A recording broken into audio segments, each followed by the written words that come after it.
नमस्कार दोस्तों, इस समय की सबसे बड़ी खबर अपडेट सामने आ रही है। ब्रेकिंग न्यूज अपडेट सामने आ रही है। वक्फ संशोधन बिल लोकसभा में पास हो चुका है। ये सबसे बड़ी खबर अपडेट दोस्तों आपको बताना चाहेंगे कि रात को 2 बजे ये बिल पास हुआ है। इस वक्त की सबसे बड़ी और धमाकेदार खबर, लोकसभा में 12 घंटे की लंबी बहस के बाद वक्फ संशोधन बिल पास। जी हाँ, संसद का नजारा बुधवार रात किसी क्रिकेट मैच के सुपर ओवर जैसा था। 520 सांसदों ने वोटिंग में भाग लिया, जिसमें 288 ने पक्ष में और 232 ने विपक्ष में वोट डाले।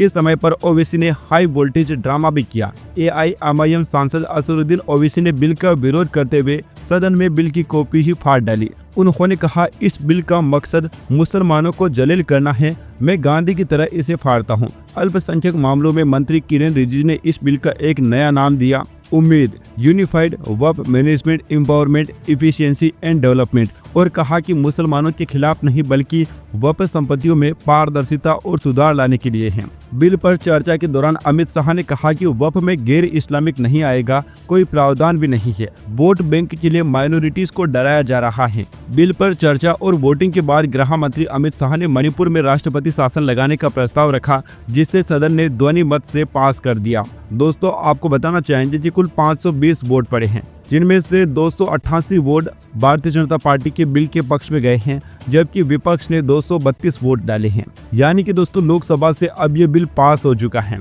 इस दौरान केंद्रीय अल्पसंख्यक मंत्री किरेन रिजिजू का बयान सामने आया। उन्होंने कहा कि अब वक्फ में शिया भी रहेंगे, सुन्नी भी रहेंगे, बोहरा भी रहेंगे, मुस्लिम बैकवर्ड क्लास भी रहेगा, एक्सपर्ट नॉन मुस्लिम भी रहेंगे, महिलाएं भी रहेगी। वक्फ बोर्ड के 4 मेंबर नॉन मुस्लिम हो सकते हैं, 2 महिलाएं होनी ही चाहिए। केंद्रीय अल्पसंख्यक मामलों के मंत्री किरेन रिजिजू ने कहा कि अगर हमने यह संशोधन बिल पेश नहीं किया होता तो जिस इमारत में हम बैठे हैं उस पर भी वक्फ संपत्ति होने का दावा किया जा सकता था। अगर प्रधानमंत्री मोदी की सरकार सत्ता में नहीं आती तो कई अन्य संपत्तियां भी गैर अधिसूचित हो गई होती। आज़ादी के बाद 1954 में वक्फ एक्ट पहली बार बना। उस समय स्टेट वक्फ बोर्ड का प्रावधान भी किया गया था। उस वक्त से कई संशोधनों के बाद 1995 में वक्फ एक्ट बना। उस वक्त किसी ने नहीं कहा कि ये गैर संवैधानिक है। आज जब हम उसी बिल को सुधार कर ला रहे हैं तो आप कह रहे हैं कि यह गैर संवैधानिक है। आप सब कुछ छोड़कर जिसका लेना देना नहीं है उसका जिक्र करके आप लोगों को बरगला रही हैं। रिजिजू ने कहा कि 2013 में इलेक्शन में कुछ ही दिन बचे थे। 5 मार्च 2014 को 123 प्राइम प्रॉपर्टी को दिल्ली वक्फ बोर्ड को ट्रांसफर कर दिया गया। चुनाव में कुछ दिन बाकी थे। आप इंतजार करते, आपने सोचा कि वोट मिलेंगे, लेकिन आप चुनाव हार गए थे। इस दौरान केंद्रीय गृह मंत्री अमित शाह ने कहा, वक्फ बिल चोरी के लिए नहीं बल्कि गरीबों के लिए है। एक मेंबर कह रहे हैं अल्पसंख्यक स्वीकार नहीं करेंगे। क्या धमकी दे रहे हो भाई? संसद का कानून है, स्वीकार करना पड़ेगा। उन्होंने कहा, वक्फ में एक भी गैर मुस्लिम नहीं आएगा, ऐसा कोई प्रोविजन भी नहीं है। वोट बैंक के लिए माइनॉरिटीज को डराया जा रहा है।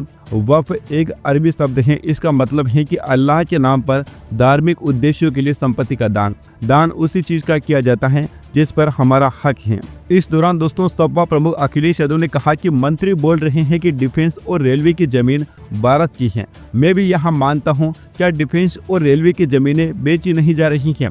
वक्फ की जमीन से बड़ा मुद्दा वो जमीन है जिस पर चीन ने अपने गांव बसा लिए हैं। कोई सवाल न करे, इसीलिए यह बिल लाया जा रहा है। जिस प्रदेश से मंत्री आते हैं कम से कम यहाँ तो बता दें कि चीन ने कितने गांव बसा लिए हैं।